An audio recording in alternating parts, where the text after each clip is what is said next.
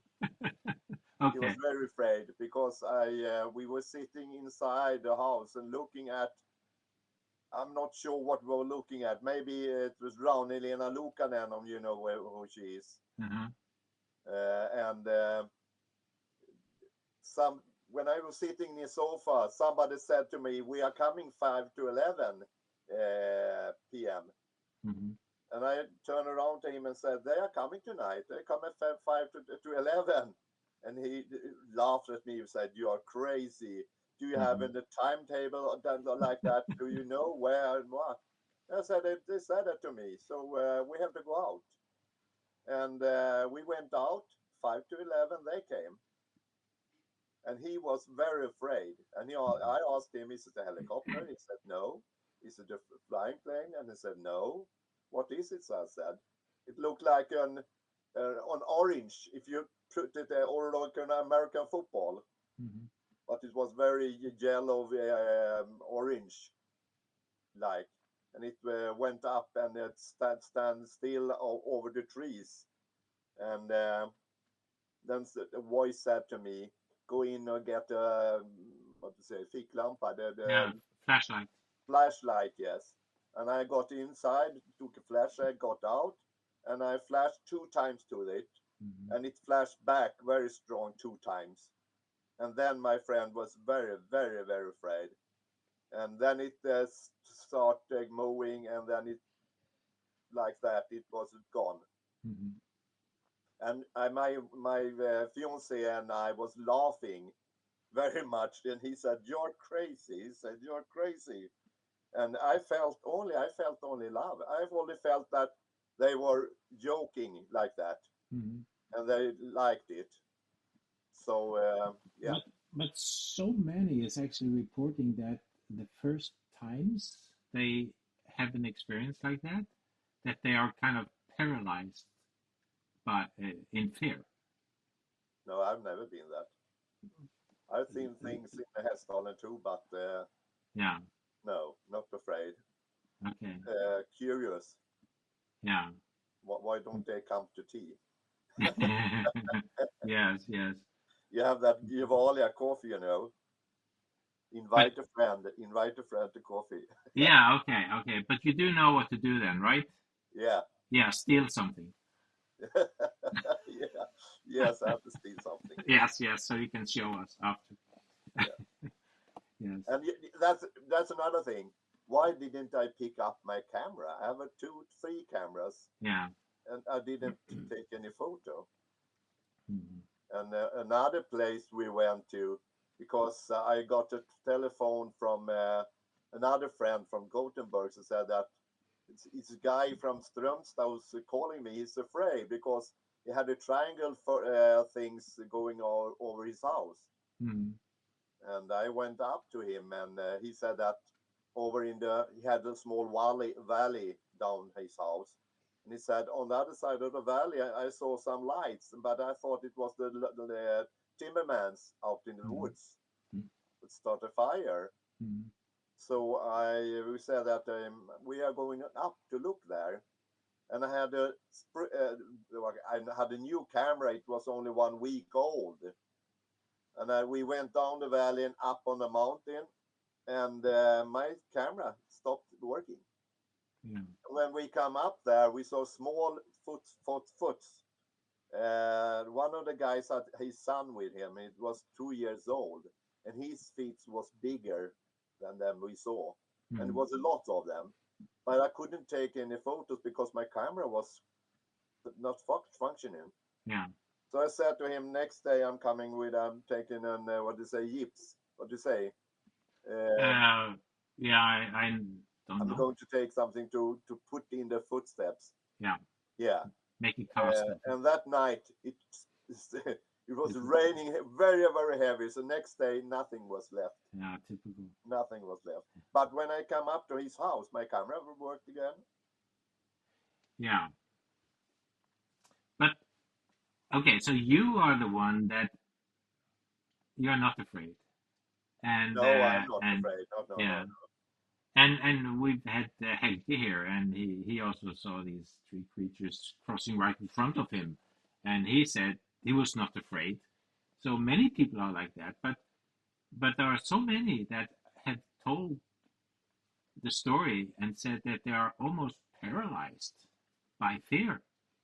And but that's one part of it. The other thing is that when I talk to people at work or friends, some of them are like, it's like, yes, politely listening to what I'm saying, but then it's like, just like, but I don't believe in any of that. It's like, that's it. They have seen too many alien films.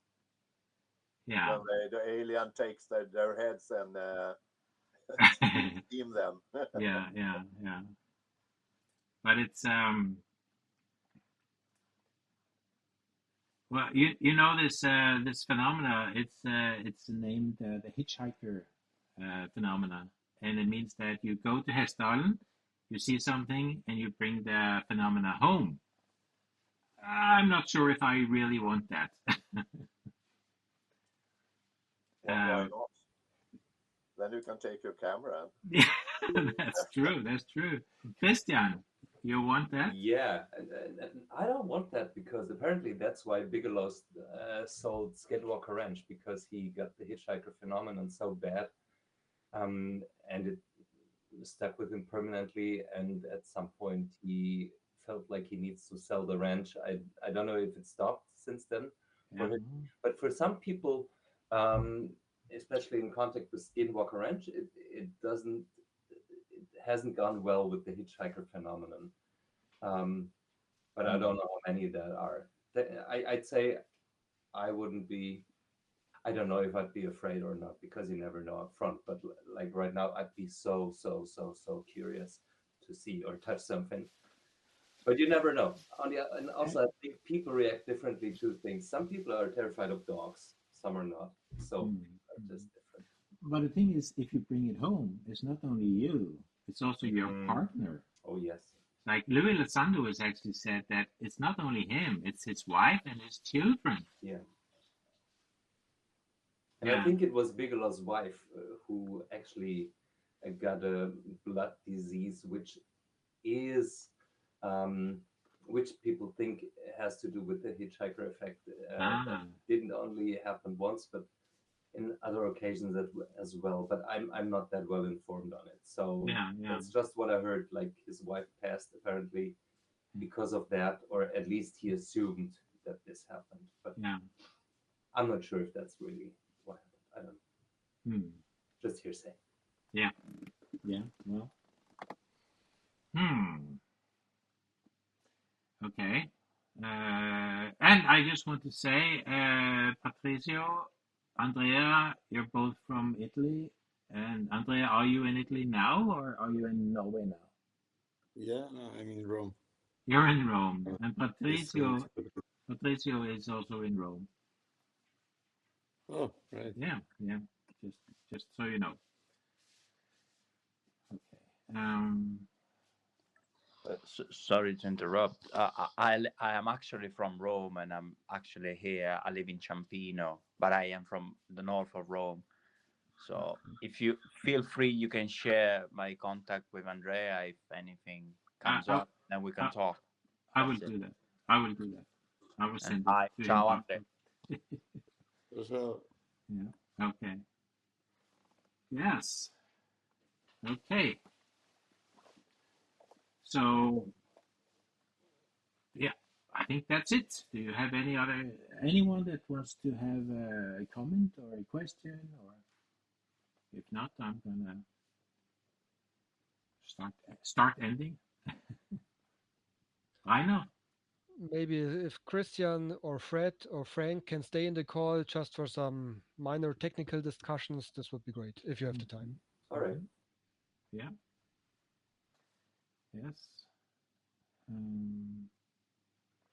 And how's the weather in Baltimore?